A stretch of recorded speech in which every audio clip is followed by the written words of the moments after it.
You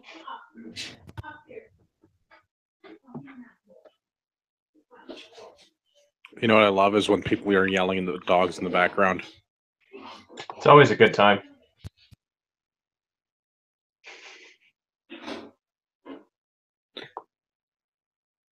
Hello to all you Patriots out there in podcast land, and welcome to episode 107 of Canadian Patriot Podcast, the number one white supremacist podcast in Canada. We're recording on Monday, November 20th, 2017.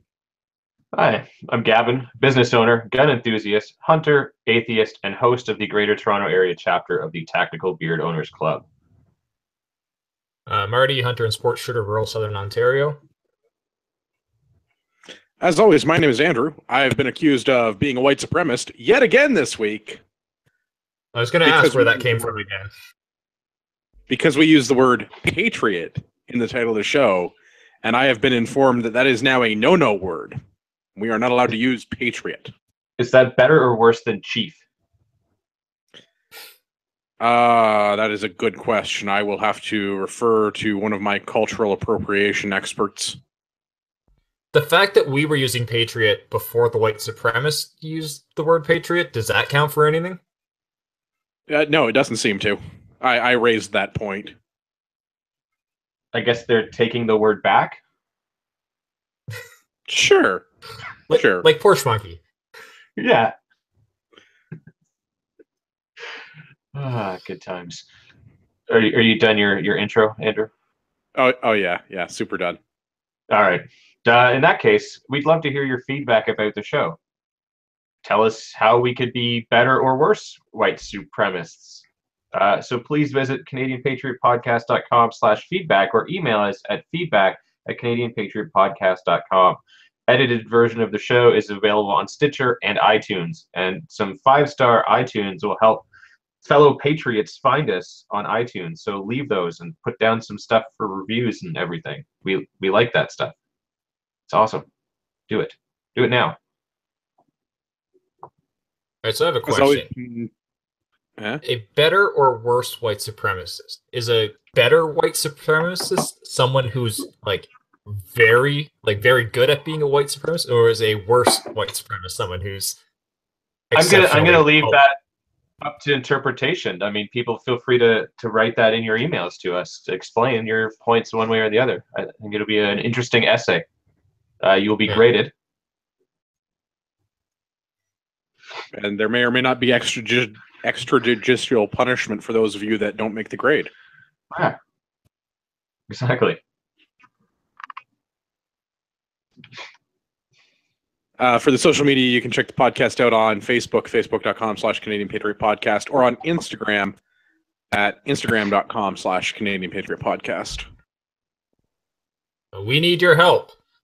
As you can tell by a lot of the banter of this so far, we are not advertiser friendly. Support the show. Visit patreon.com/CPP and become a Patreon. You can get the uncensored audio version of the show for just $1 per episode. The more you pledge, the better the rewards are. Speaking of advertisers, good segue, Marty. Arrowhead Coffee is owned and operated by Canadian Armed Forces veterans. They love our country, the true north, strong and free, their family and friends. Join Arrowhead Coffee on their hunt for the perfect brew to raise morale and bring that feeling of home to you, no matter where you are. A portion of all profits helps Canadian Armed Forces members, veterans, and their families. And that brings us to my favorite segment. It's called What Are We Drinking? It's where I ask, what are you drinking? Gavin, what are you drinking? I am drinking Jack Daniels and Coke Zero once again this week. Marty, what are you drinking? Crown Royal Maple today. Anything else or just maple? Coke Zero. Okay. Got your mix on. I've got 40 Creek and some ice cubes, and they are not reverse osmosis. Well, better not have too much. Trying to behave myself. Well, I'm more worried about the non-osmosis water affecting you than the whiskey. What do you think tap water is? It's a gay bomb, baby. We also have an update for Matador Arms. Canadian Patriot Podcast released the First, in what I hope will be a series of videos that we're doing for Matador Arms. Matador Arms challenged Canadian Patriot Podcast, Project Maple Seed, Slamfire Radio, New Shooter Canada, and Highlander Tactical to send in videos using their 1022 products, the Mag Rotor and the Express Mag Release. Gavin and I filmed some video on the weekend, and we released the first video today on YouTube. There's a link to that in the show notes, but it's in the YouTube. So if you just go to our page, the same way that you tune in to watch the show live on Monday night, you'll see the Matador Arms video in there. Yeah, it should be actually the link right below this one. Yeah, it was good times.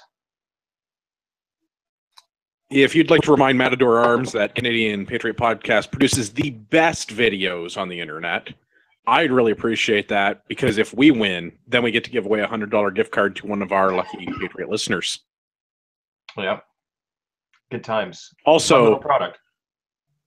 I'm going out on a limb here, Brian or Trevor at Modern Rifleman Radio or Slamfire Radio, respectively, whichever one of you thumbs down my video, I will get you. I will get you back for that. Yep. Payback is a fickle bitch.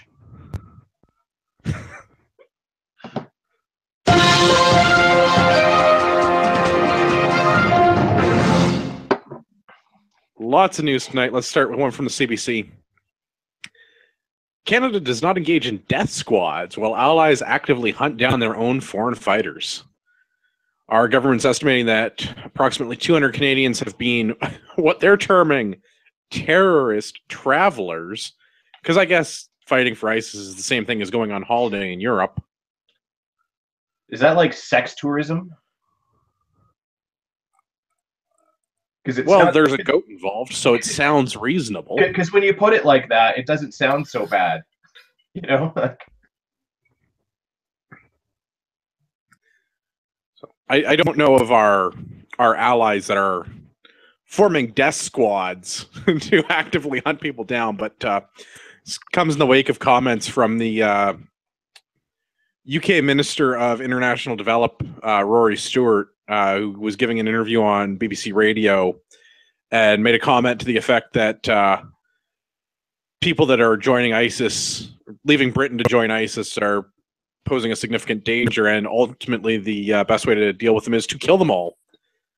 And that is probably the least cucked statement to have come out of England in the last 50 years. Yeah. Well, except for Brexit. That was pretty based. That's fair. Brexit was probably a good thing. But yeah, I mean, didn't what's his face there, Harjeet, get up and do a big speech on this whole thing, and he's going to say that they'll be monitored while they mingle with the general population or something like that. I seem to recall.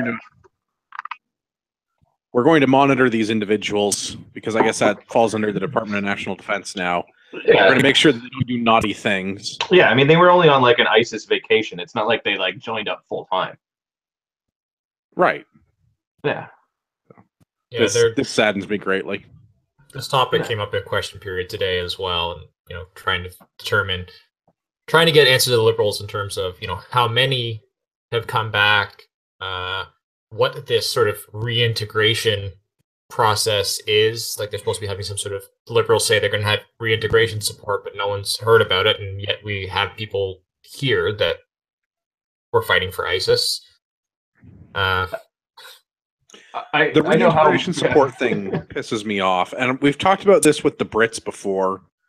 We're going to be doing the same thing, and that'll probably deserve its own follow-up, but can we just bar these people from re-entry to the country? Is that not a valid option? I'm totally fine with allowing them back in and having our own form of reintegration where we just grind them up into some sort of paste and feed that to prisoners and or use it as fertilizer so that at least they become useful contributing members of our society. So the only thing I can come up with for reintegration support is the heated trailers we just bought them. Yeah, I mean, we could use those trailers instead. I mean, you're looking for a new trailer for duck hunting, aren't you? I mean, that would be well received. Yeah, your tax dollars have paid for that. So I mean, technically, like, you own one of those. That is my trailer. Yeah. Yeah, you should be able to use that whenever you want. I don't think that's how that works. Yeah. So here's the thing. So how do we say that we don't try to kill soldiers that are fighting for ISIS? Like, isn't that kind of the goal of our soldiers over there, is to destroy the enemy? Not if they're wearing blue helmets. I'm pretty sure that we just hug them. We just find the ISIS, and then the military goes in and like gives them a big hug and tells them it'll be okay. I think that's how peacekeeping works, but I'm not positive. Yeah, no, I think that's right. I don't know. The government's doing this tap dancing thing about how we're not doing like assassinations, which I'm fine with that. I'm not saying we should necessarily assassinate people, but I mean, if we know that these people went to go join ISIS and we know where they are, and we happen to drop some 500-pound bombs on them, or we happen to throw a bunch of lead in their direction, like, I don't think that really counts as an assassination per se. So, I agree with you. I'm fine with like not having specific sort of assassination squads going after these people specifically, because they're likely not high priority targets. Yeah, so those squads should be going after more important people. Yeah, like, exactly. I mean, unless there happen to be an important person, then sure, but like, don't divert the resources specifically to go after these people because they used to be Canadians. But don't let them back. Like, stop letting them back into the country. Yeah, no. Stop letting them back into the country, exactly. I don't know why Goodale and Sagen are doing this dance about how we have to let the terrorist travelers back into the country, and how Trudeau's all about reintegration and spending money on them. But like, I guess this can't believe that we're having this conversation. It's like, the current year, buddy. About how it's like, we've talked before about with the migrants, like how it's a difficult thing to determine who's ISIS, who's not. When you have people that you know are ISIS, like, we always just assumed that the answer is once they determined that a person was ISIS, that they would then be denied. No, but apparently that's not the case. Let's not be ridiculous. Why would we do that? I mean, so like all of the previous discussions about, like, you know, there is very difficult to determine, and like they have to go through that whole question period and stuff like that. It's like, and then we determine that they are ISIS, and then go, okay, you're still allowed in our country. And then we check to see if they have child porn, and then find it, and then let them into the country again. Yeah. Also, yeah. That's also allowed into the country for some reason. Like, yeah. Well, I mean, only if you come from countries where ISIS is prevalent. If you were to say, come from Poland or France, probably not, because you should know better. Let's do another one. We've got an Ontario thing going on. The Wynne government has announced legislation to end the current college strike, which, if I'm not mistaken, is in its 5th week now? Yes. Yeah. So we're going to, or I guess not we, but the Ontario government is tabling legislation to force two unions, OPSU and CEC, into binding arbitration and force them back to work.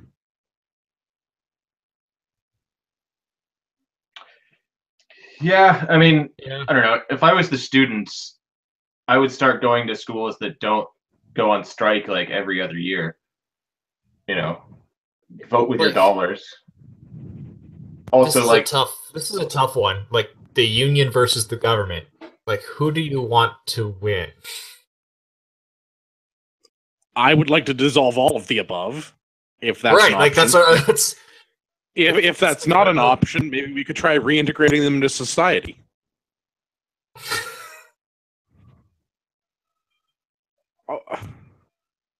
The fact that there are ostensibly private education institutions troll through unions and the government, because I mean the government effectively runs institutions.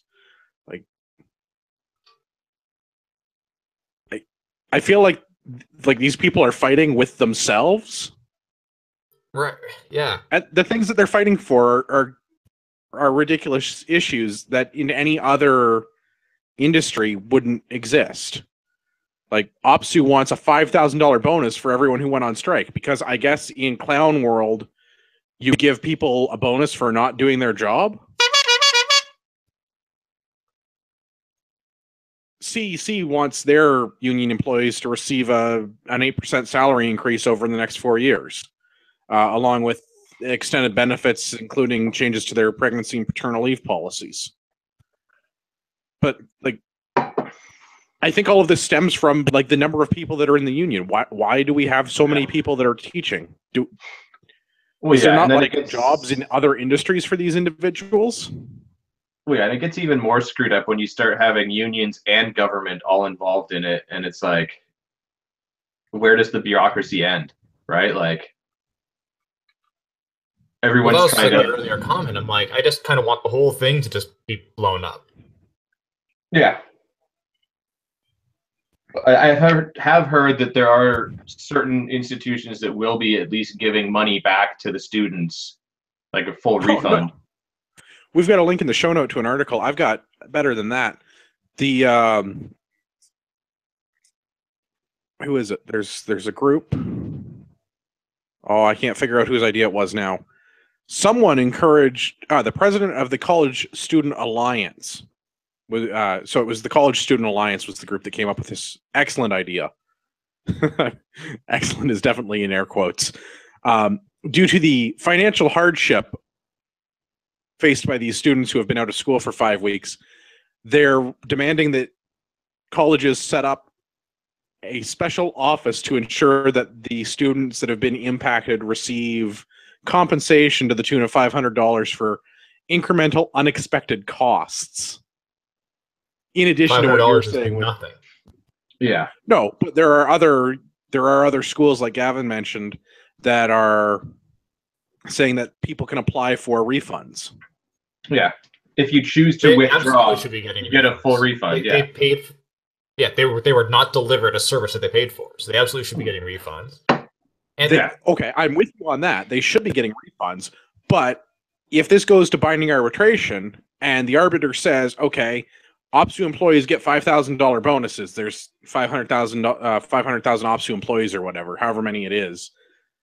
So where's the $5,000 a teacher going to come from? If the students are all getting refunds, like, yeah, from seems our a tax lot like my dollars, tax dollars are being wasted on this. Yeah, well, that's why they shouldn't be involved in the education system at all.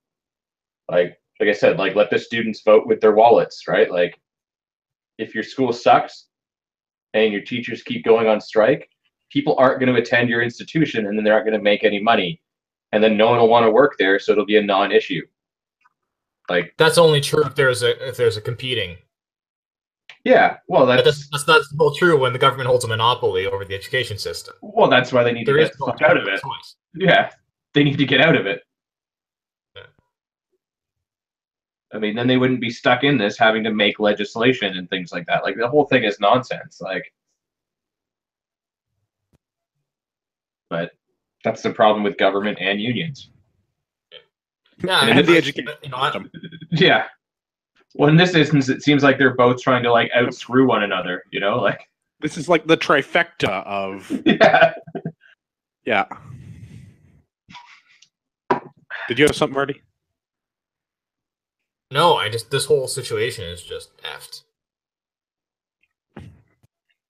Yeah. All right.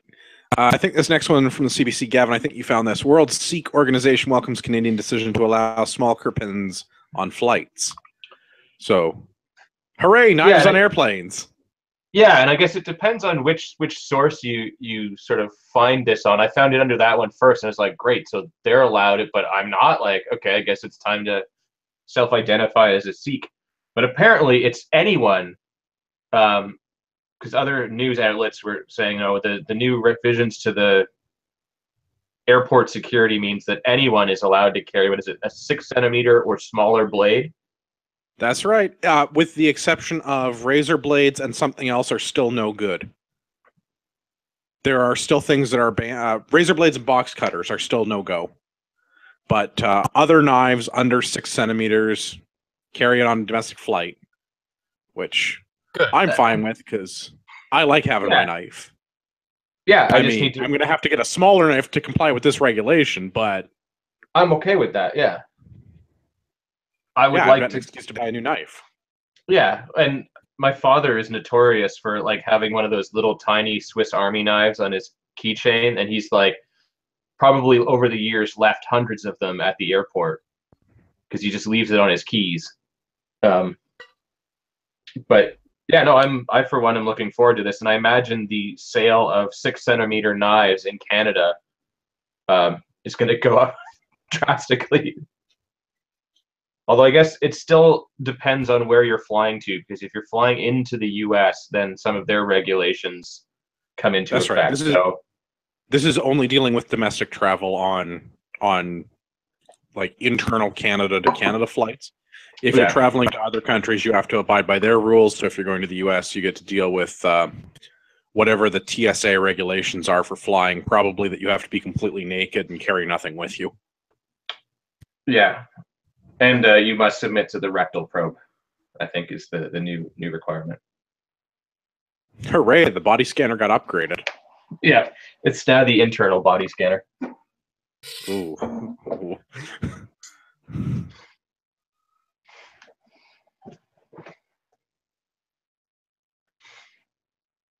Hopefully they have small hands. Let's do the next one. We've got an interesting change with a Montreal area swimming pool. So they've got a government state-sponsored recreation facility that has a pool, and they want to ban nudity in the change room. So ridiculous.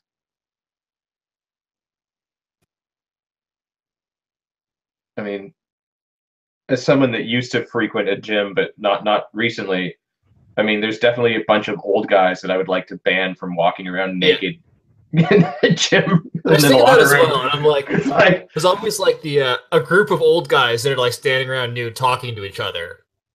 Like, yeah, that's maybe not necessary. And they've always got one foot up on the damn bench. Yeah.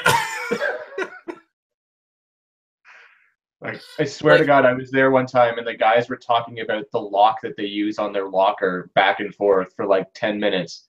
And it's just like two of them standing there and they both have like 1 foot up on the bench and their junk is just like eye level while I'm trying to get changed. Like, I mean, I'm certainly not shy. I don't care. Like, I get changed. But like, I don't feel the need to also like flaunt,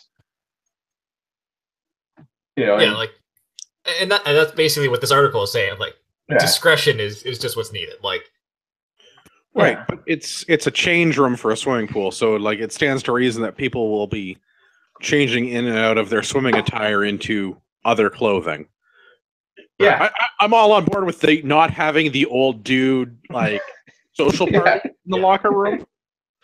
Like, I'm totally on board with that because you're right. I don't understand the need for people to do that. But or the guys that just sit around in the steam room naked. Because we used to go into the steam room after a workout, and there was this one dude that used to be in there all the time. Like, and I get going in and just your towel. I've done that, but like, I don't take the towel off. This dude is just like sitting on it, which fine if you're alone, whatever. But like, as soon as people walk in, you think you would at least cover up. No, he's just sitting there, letting it all hang out. Unnecessary. A little bit. Yeah. Like, I'd like to know how the municipal government plans on dealing with the multiple gender requirements. How many change rooms they're going to end up having? Well, and like, is the urinal part of the change room? Like, are you naked if you just like whip it out to go take a leak at a urinal? Like, how does that work? Are you in violation of the law then? This is Montreal. I'm just surprised that they don't have separate for Francophone and Anglophone. There's the men, alms, whatever women is, and then women in French. But the English bathroom is half the size. Yeah. Otherwise, the language police would get called. Yeah. I don't know. I thought this was like a goofy thing. Like this is. Yeah, it's the one place that nudity is like allowed because you have to change out of your clothing into a bathing suit. Like nobody wears underwear. Okay, I'm sure there's some weirdos out there that wear underwear under their bathing suit, but very few people do that. Right, but like stop just stigmatizing this and making it all, because this is another one of these like weird westernized, like everybody is like ashamed of their body, but everything in our society is like hypersexualized. So there's this super fun dichotomy of we have to be ashamed of ourselves, but also sex is in everything. Yeah. Just stop making a big deal about it. Stop running articles in the CBC.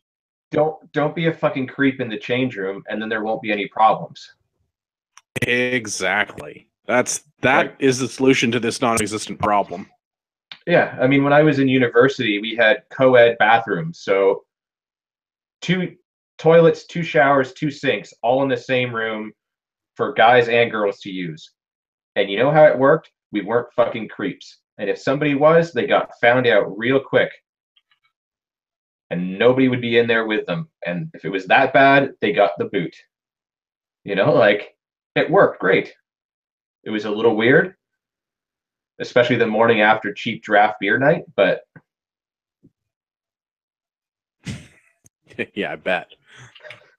All right. Let's get out of just random news. We've got guns and gangs updates, which this went way better than I was expecting. So we've got an article from Caliber, and I've got the actual, I guess it's a press release, the statement from the Government of Canada, from the Public Safety Minister's office. You know, our friend Mr. Goodale. I am surprised this past week they did not announce, the Liberal government didn't announce sweeping changes to firearms laws in this country, and instead they actually decided to focus on policing and gang-related violence. And I was shocked. And then I woke up the next day and the news was still the same, so I assumed it was not a dream. Yeah, it's shocking. My bit of pessimism in here, though, is the concern that they're like funding to build up our police forces in anticipation of sweeping gun law changes. Or busting all these pot shops. Maybe that's... Well, you got to take out the competition before you start up business. Yeah. I mean, yes, that's a possibility, I suppose, but our police services tend to be underfunded, in my opinion, countrywide. Like that is just a problem that we have, is there is just not enough police officers to do the things that they need to do. So instead of criminals and actual crime, they do things like bust pot shops. And, you know, enforce weird nudity laws and change rooms.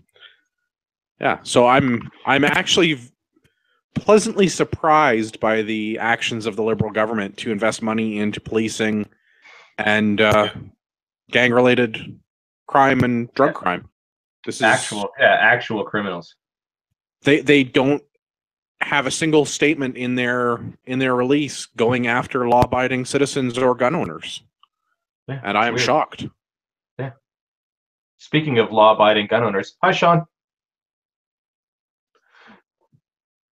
Hi. You're still on mute. There you go. Sorry for my tardiness. That's okay. Right. No problem. Fashionably late is okay. But we back to the gun thing. Or the gang thing, pardon me. What the RCMP in Saskatchewan have done is actually farm out a lot of their work to special constables, like conservation officers and peace officers in and around the province, and adding more workload to their already significant workload on top of this announcement today. So, yeah. So how do we become a special constable? Interesting. that's an interesting idea. Like, for example, traffic violations. You know, why couldn't that be handled by a third-party service? Do we need, you know, police officers handing out speeding tickets? No. Well, I could make the argument, do we need police officers? But I'm also in favor of abolishing the state, so... 6 one, half a dozen of another, eh?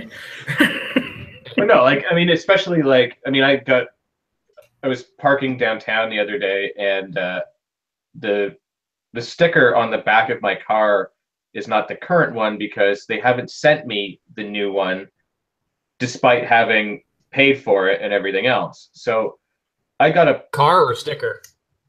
The sticker on the back.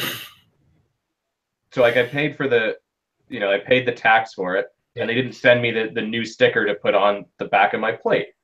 So like I've paid for it. It's just not there.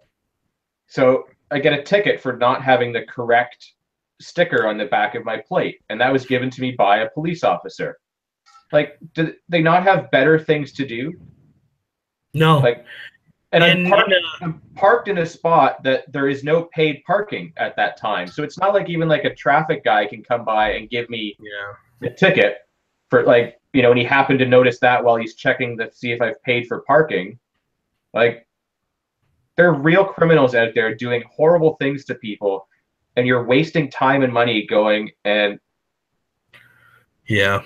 wait till they bring out.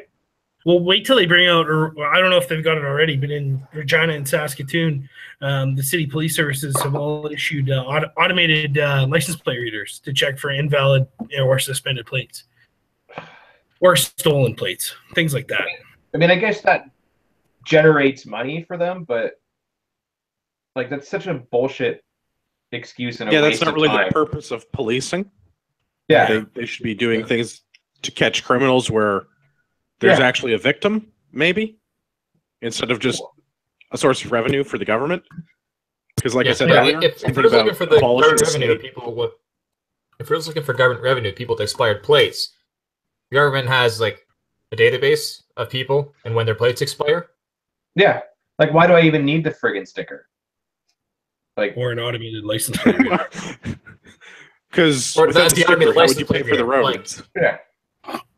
Like, you know what I mean? If the point is just to generate revenue, then just send someone a bill when their license plate expires. And if they don't pay it, like... Yeah. Instead of telling them to go and do this, like, jump through this hoop and stuff like that, just send them a bill. Yeah. Well, at least you can pay it online now. But apparently when you do that, they don't mail you the friggin' sticker. So, you've all been warned. You can fight that, though. I had that with my duck stamp this year. So they made a big push to get all the hunters to buy their duck stamps online. And they did that by sending out almost no stamps to the post office this year. So like I talked to like one of the local ones around here, and like last year they sold 250 stamps, and they got 30 sent to them this year. That's stupid. So, like, the one time everyone did not do zero-sum budgeting. Or is that like somehow trying to get people to not go hunting? They introduced the online one, so now you can like go online and you just like give them money and then print it off yourself, and then you don't actually get a stamp. So you've got another piece of paper you have to carry with you. Well, you always had that with stamp as well. Yeah, but at least like the stamp you put on the back of your license to you is an optional thing. Yeah, but like before you had a $17 stamp, and that was like valid for shipping as well. You could use that as a stamp. It had a dollar value of $17. Now you have nothing. Yeah. Yeah, so stupid. Let's talk about some illegal guns, since the government didn't have anything for us. So a gentleman in Whitehorse that decided to try and fly in an aircraft with an undeclared firearm in his checked luggage. The individual in question is in custody and being charged with a couple of firearms-related offenses. Unauthorized possession and tampering with a serial number. So It sounds like he may have been up to no good. No kidding. Yeah, that does not sound like somebody that is on the the straight and narrow. Yeah, no, he. I want to come back and see if we find out what happens to his court case, because so far all that's happened is he has been remanded to custody.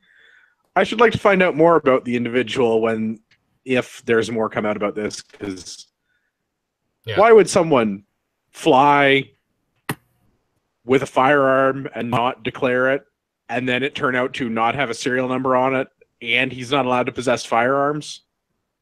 Yeah, that's like a little shady. It's a little sketchy. Like Vancouver has a large sort of drug and gang issue. Yeah.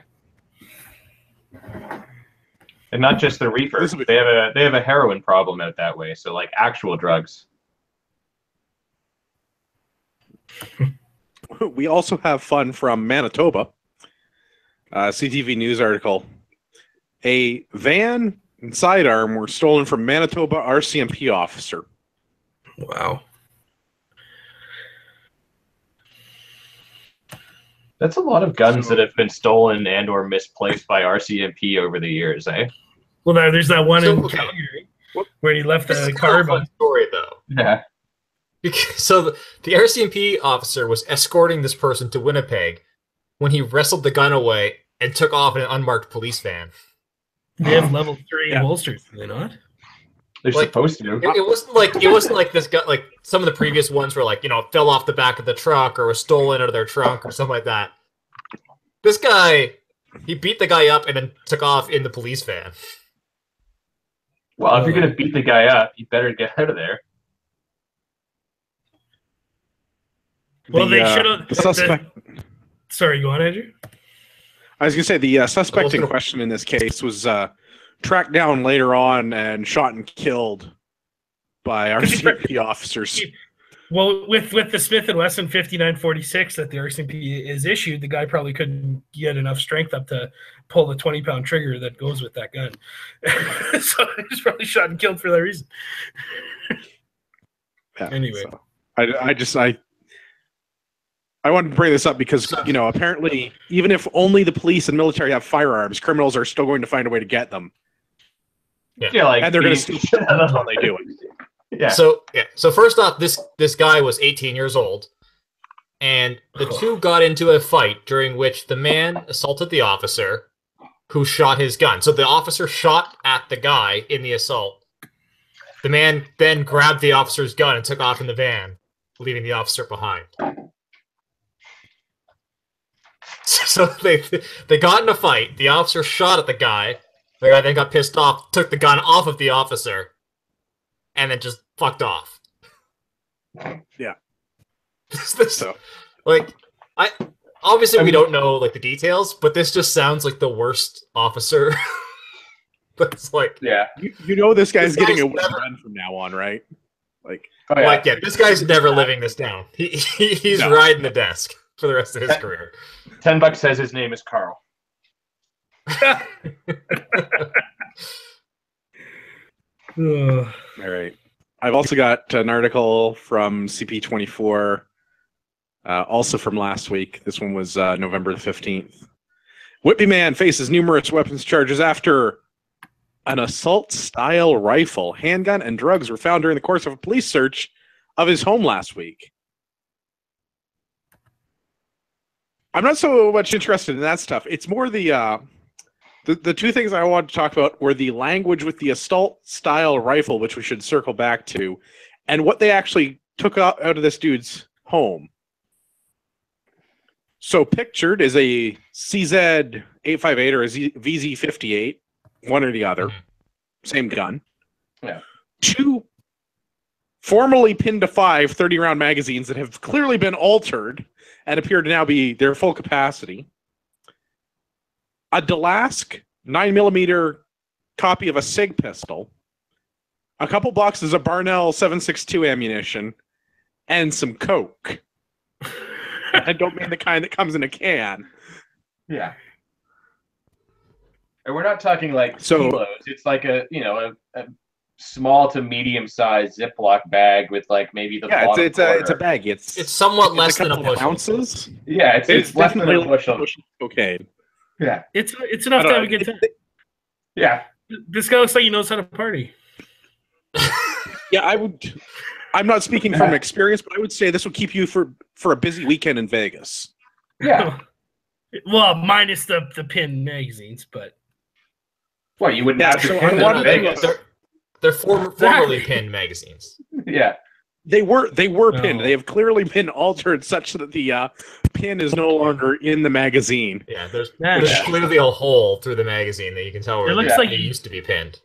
Yeah, he sure fucked that one mag up, didn't he? Oh man. Yeah, he did not use the appropriate 1/8 drill bit. It looks like he went a little bit larger to make sure that was through. Yeah. Good and truly gone. So it was the drill bit that was the size of like the head of the rivet, not the body. Yeah. I mean, it happens, right? Like that's a rookie mistake. But. Yeah, and don't you love also how the last 9mm handgun is cocked and ready to go? Did you notice that in the picture? Like that's the police that have done that. Yeah, absolutely. Yeah, like in their staging of the photo, like they It's like whoa. Yeah, the magazine has clearly been removed, but the hammer is back on. On a double action pistol. Yeah. On a piece of shit Nork. Anyway. Yeah. Well, so that was a couple of things that I wanted to get into. So it's a Delask 9mm that's like a copy of a SIG. So this is a made in Canada SIG clone. It's either it's 9mm, so it's a modified Narinko MP22. Looks like they two-toned it. Yeah, they probably taken a Nork and then reworked it. That would be a Delask thing to do. But so they've got their SIG clone 9mm handgun. They're illegally modified overcapacity magazines. So I mean, clearly gun laws work because you definitely can't remove rivets from magazines. Well, and this is the thing that so the VZ non-restricted could easily go missing, right? But clearly the Delask handgun was made or at least imported into Canada legally because Delask is a Canadian manufacturer supplier. So what happened along the way? Yeah, the Delask pistol should be, I would think, pretty easy to track down because we know where the guy makes the pistols. He's pretty local. Yeah. It should be pretty easy to find the lineage of this restricted firearm that has to be tracked and licensed and logged through with the government. Also, I can't imagine many were sold outside of Canada. No. I should also mention that he also had OxyContin pills, so this guy was ready to rock. Oh, man. Well, the Oxy's to offset the Coke, right? Well, obviously. But guys, we should stop talking shit on Delask because we might want to ask them for sponsorship one day. Oh no, I'm not talking shit about Delask. I find there's a very specific pistol made in Canada by a Canadian manufacturer. I can't imagine there was a lot of these made, so it stands to reason that it should be fairly easy to track the lineage of this pistol. Yeah, it's not like somebody outside of Canada bought it and then sold it illegally back into Canada. This wasn't smuggled across the border like most of the illegal pistols. That at least would make sense. Like if it was illegally smuggled into Canada, there'd be no record of it. Like this was manufactured presumably it was stolen somewhere along the way. It was likely stolen. Right, but that's the lineage I would like to see tracked down. And the other thing that I wanted to address was the the scary media topic. This is a new one. I've never seen this before. The assault style rifle. Well, it's not an AR, so it's not an assault rifle. It's because it's black, isn't it? It's because it's black. That's got to be the. Well, it's not an AR, so it's not an assault rifle. It's an assault style rifle because it looks scary like an AR, but not quite as scary. Well, seems awfully racist. I'm actually pretty impressed with this. At least they didn't call it an AK. I was just thinking the same thing. I'm like, surprised they didn't call it an AK. They managed to not call it an AK. Well, if it was, the spelling for that here is it's EH, K. It's an AK. Yeah. That was. I mean, like these is as close as we can get, right? When we start manufacturing our firearms, can we actually like make a VZ clone and have that be its model number, the AK? I don't see why not. I mean, these are as close as we can get to AKs. Yeah. We'll just seriously though, if anyone steals that idea, like we're copywriting it now. Like that's trademark. Yeah. I'm putting it. Yeah. I'm buying it from GoDaddy right now. So I don't think that's how trademarks work, but I like the initiative. Yeah, I wanted to bring this up because it's like this goofy, like it's an assault style rifle. Like assault rifles aren't a thing. Assault style rifles are even less so of a thing. Yeah, a rifle is a rifle is a rifle. Like, I mean, but this one's black. Yeah, so is mine. This one is black and scary. Yeah. Well, can we? So what would it called if it had the if it had the beaver bar furniture on it? That would be probably prohibited. Yeah, that they probably would have thought it was an AK then. Although that's where you're right. That's where it becomes an AK. Yeah. Although, could you imagine if it had a Spartan helmet on it? Whew. Well, that would be double illegal. Double illegal. Yeah. Actually, let's go on to another guns thing. Sort of in the same vein. Well, this is a good one. We've got something from firearmsrights.ca. So, Sean, this will be right up your alley. The CCFR's got we broke that news. An article. Liberals introduce grace period for extended licenses. So this is what is this? This is a Harper era gun law that's coming into force now, as part of Bill C-42. The grace period is what? Like, so now it's a 6-month amnesty once your license expires. Nothing bad once your happens license for 6 months. expires, well, they give you 6 months to go through the process again, which, depending on your state of reference or your province of residence, could be too short. But that being said, it's still better than nothing, which is what the Liberals wanted. But for them to put this through is actually shocking. Gives me a faint glimmer of hope. Yeah, it gives me a faint glimmer of hope that maybe the light at the end of this tunnel, because like you said, this was a conservative bill. So, or yeah, conservative I'm surprised part of the that they bill, didn't try and block this because it was part of C-42. So, because anything blue to get blocked. Anything blue that the red votes on is typically shit on with profuse amounts of diarrhea. So this is surprise. Accurate. Yeah, I don't know. Like I'm happily surprised, but also sort of scared. Like, is this like all right, we'll toss them a frickin' bone, but then we're gonna like. Okay, let's put on our tinfoil hats for a minute, Gavin. Thanks for the warning. So yeah, a lot of those rumors have been floating around the internet that they're going to give us an inch, but then take a mile, right? And I'm not sure that that's the case, but I'm sure the way they've structured the Firearms Advisory Committee, it's definitely looking like that. They've already taken the mile and they've given us an inch back, in my opinion. Like, look at the 1022 magazine thing. Look at getting the RCMP back involved in the whole deciding what is and isn't. Restricted and prohibited or anything like. Why does any firearms owner think that they would give us an inch? That's very true. They don't care about throwing us a bone. No, it's not. I'm just surprised they let it go through. I would have expected them to try and block this change from coming into force. Yeah, maybe they were just too busy getting high off their own farts or something, and like didn't notice this coming through the pipeline or something. I don't know. I certainly don't treat this as being a gift from the sitting Liberal government. An oversight, perhaps, but it's certainly not a gift. I'm surprised they let it come into force. It's not a bone. It's a milk bone that's going to be gone in about 2 seconds. Well, yeah. I mean, I don't know. Like it's got to be like a Trojan horse of some kind. Like I can't see them willingly going, oh, hey, gun owners, people that we've been shitting on for the last 2 years and trying to screw over. With profuse. Yeah, here's this thing you've been asking for. Or was this like we're not going to do your 10-year licenses, but we'll give you a 6 months grace period? Now fuck off. No, I think it's more what Andrew said. I think it's just an oversight. Like this was just coming in to be, and they didn't catch it to stop it in time.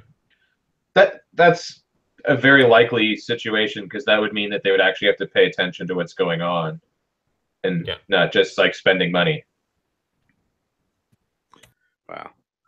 Paying attention to what's going on, I want to talk about our fearless shiny pony's trip to Asia and his meeting with our guy, Rodrigo. I guess president. Pardon me, he's not the prime minister. He's the president of the Philippines, Rodrigo Duterte, the killer of Manila. The thriller of Manila. Yeah. That's right. So I guess the shiny pony and the thriller of Manila got together for a meeting, and Trudeau said something to the effect of, "It was very cordial and we had a lovely discussion." And Duterte said, "Lay off with your bullshit, Canuck." Should we role play this, Andrew? No, I'm good. You can be the shiny pony and I'll be Duterte. Can you guys save that for Saturday night in the bedroom? I mean, come on, guys. This is a family show. Well, we want to do a live action reenactment of Duterte telling Trudeau to lay off with his bullshit. That would be phenomenal. Man, I thought that was so good. The Daily Mail article that quotes that is gold. Yeah. Lay off. I love how they put "lay off with his bullshit." This guy's awesome. Yeah, I find it like the best is when you see like Trudeau's like quotes about it. It's like, yeah, we had a very cordial conversation, and he seemed very receptive. And then like his comments afterwards, like, yeah, I told that guy to lay off with his bullshit. It must have lost something in translation, I guess. No, the direct quote in English is amazing. I answer to the Filipino. I will not answer to any other bullshit, especially foreigners. This guy is our guy. I'm totally on board with this. The whole extrajudicial killing of drug dealers. I mean, I'd like to see him get some helicopters, but his system seems to be working. He's managed to slot 7,000 drug dealers. I guess not him personally, but through this drug war, there's one or two that he's personally like shot right in the back of the head. But probably, yeah. But I mean, that's like the King of Jordan, like suiting up and like jumping out of the plane with like everyone else. You know, that dude is also based. Yeah, I like the stance on the drug war in the Philippines, because he's like, yeah, criminals and drug dealers, murderers, rapists, we're just gonna let those people get killed.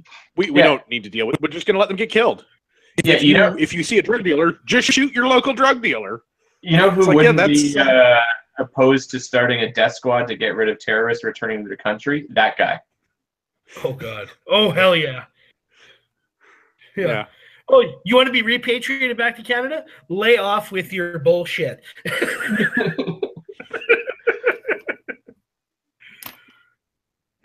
Yeah. So the shiny pony goes on a trade tour and manages to insult other world leaders, and he probably picked one of the worst possible choices for that, because I feel like the thriller of Manila would pull out his Philippine-made 1911. Like, I'm sure this guy carries like a Rock Island Armory, and just beat Trudeau about the head and shoulders with it. He probably bought it off John Hipwell. It's a Sam Longslide, probably. Yeah, gold-plated Sam Longslide. I would just like to see Duterte, like, well, it has to be Tiger Stripe. How else would you hide in the jungle of the Philippines? Obviously. God, that would be sexy. So bottom line, our prime minister is an embarrassment, and Duterte is our guy. Yeah, as if the Sox didn't give that away. Yeah, because I guess you had to bring the Sox back into it. So if you're the leader of Canada, you can... Yeah, so Marty, as the panel's IPSC specialist, would a gold-plated Tiger Stripe Longslide 1911 be okay for IPSC? Doesn't fit in the box. It's the standard division. All right, sweet. Then maybe I will compete it. Maybe I will compete in IPSC then if I can compete with something like that. Totally good to go in standard with that. No, because it doesn't fit in the box. You got to put it in the box for standard division. The long slide. You might be screwed with the long slide. Can I put it in the box diagonally? No, the box it's a box. It doesn't work like that. Okay. You could probably get a full size 1911. The long slide is probably half an inch too long. No. Get the long slide with a compensator, coat the compensator in gold, and then get a Vortex razor with an RMR cutout. And put that in gold. Oh man, you'd be open all day. Yeah, that's fine. And you would win automatically because all the guys would drool over your gun. Well, yeah, I mean, I'll definitely run it open. I'll blind them with the gold platedness. And then get like a matching tiger stripe jersey to go with it. Because it's super. Well, you've got to get the jersey. Yeah. The best jersey is key. Just ask Trevor. Let's do the Philpott Report. The Philpott Report is the part of the show where we talk about how the government has wasted money, normally through fraud, and this is in honor of the health minister, Jane Philpott. This week she had nothing to do with it. I'm shocked, as all of our listeners must be. However, this does tie in nicely with the recent trip to the Philippines. I'm sure she still has something to do with it. Cost of passengers' food and drinks on Trudeau's flight to the Philippines and Turkey, $1,300 per person. Whoa. Prime Minister's office said this works out to $54 per person per meal, which compares favorably to the $41.70 the Conservative government acknowledged spending in 2009. I would like to know in what version of Clown World that $41 and $54 are even remotely close. Yeah, that's not favorable. Unless he means by spending more money, it's favorable. I'm in Brandon right now, Brandon, Manitoba, for work, and I just went out for dinner. I'm sorry to hear that. Yeah, it's not fun. But we went out to Benny's, good food. I'm going to give a shout out on our podcast here for all 500 to 1,000 listeners. Anyway, I felt bad for ordering a $19 lasagna. Wait, with what was it? $41 or 50? What was the number? $54 per person per meal. How many meals that would did not they fit have? My expense budget. How many meals did they have? That's what I like on a flight, like because that like it seems like way too many meals. 24? 24. Like, is this over the course of the whole trip? Yes. Or like, I would think so. Yes, the $1,300 was the course of the whole trip. But this is only for the flights. This is only their meals during the flight meals. So there's no way, like, or they have like, how many planes full of people do they have? You know, that's per person. $1,300 per person. Yeah, there's something that's not adding up. 24 meals in flight doesn't make sense. Because like neither does the 23% increase between the conservative dollar value and the liberal dollar value.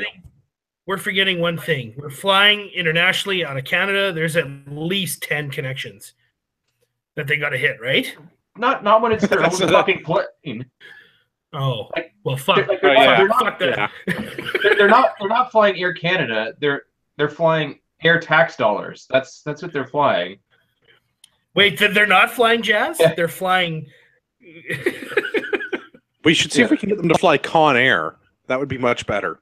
Oh God! Also, by far the best Nicolas Cage movie.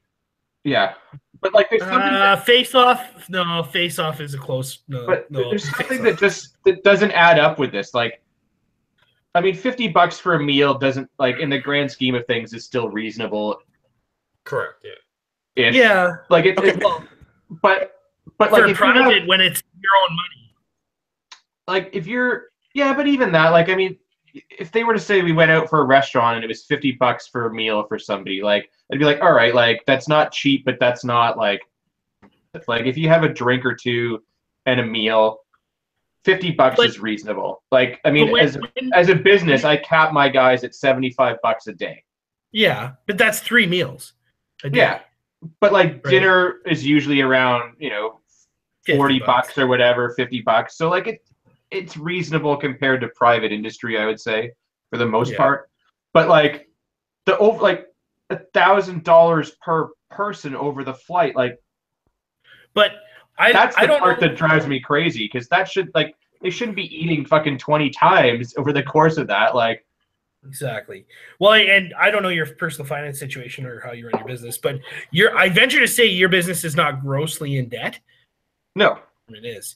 No. Right? So spending $54 on a meal in the flight for $50 for Eggs Benedict is a fucking lot of money for Eggs Benedict. Yeah. Right? And, I don't know. It just doesn't seem fair. But no, like then again, life isn't getting like if they spent like three meals each and it was like $150 over the course of the flight per person, that's reasonable. Yeah. But $1,000, like 1,000, like, not even 1,000, $1,300 per person. That's a lot of fucking food. Mm-hmm. Okay, so that's a lot of bags of peanuts. Philippines. I've not been in the Philippines specifically, but I've been to many of the countries in that area. And normally, I'm trying to think, I would say normally I would go through about 3 meals in flight to get to the Philippines. Right, and that was the part that I worked this out because I was curious, like, if I was to fly through a normal carrier, how that would work. And it's 4 hours of flight time. It's almost a full day of travel. Yeah. Yeah. You're going to go through Hong Kong. Yep. Yeah, all my options really that I looked at would be connecting through Hong Kong. So they're all maybe through Narita as well. You go through Narita as another option, but they're all 3 flights. It would always end up being about 24 hours. Okay, so my per diem for work, even if I worked at Gavin's company where I get $75, that still doesn't work out to the 24 meals that I would get to the $1,300 that our politicians were managing to get. Even their per meal average, you'd be at like under $200 per person. So like it was a day's worth of travel. I just don't. Get 3? Okay, maybe you eat 4 meals in a day. Yeah. And like they do some. Now there is some like short haul stuff presumably as they moved around, because they wouldn't have just gone to the Philippines and they probably flew around between the Philippines and Turkey and stuff like that. But like if it's an hour flight, you don't need a meal. No. You eat 3, maybe 4, even 5 meals over a 24-hour period time would, like, because I mean I know when I fly I sit in my seat and I get hungry. So even 5 meals. Remember, this is a 2-week trip. Yeah. So right. How much of that 2 weeks are they flying? A day there, a day back, and some ancillary flights in the region? Right, and that's what I'm saying. Like that, I agree. Like this is what I don't understand is how they got to that many meals. No, I'm saying like you're looking at 3 meals to get there, 3 meals to get home. Even throw in a couple of extras. Like if you're doing like random 1-hour flights within Asia, a couple hour flights within Asia, like you don't need a meal for that. No, like that. Have breakfast at your hotel; it's probably included. God knows how much they spent on that. I mean, hopefully not the like $1,000 a night or whatever that he's used to spending when he stays in Toronto. But I mean, even that, I'm sure so many of their meals would have been as part of like diplomacy type of things. Like they'd be meeting with this leaders and they would be doing those would make a lot more sense than the $54 a plate meals on the plane. Yeah, and it's someone else's tax dollars paying. A lot of those meals went to journalists. That these meals aren't just for Trudeau and his staff; it's also for the journalists that are on the flights with them.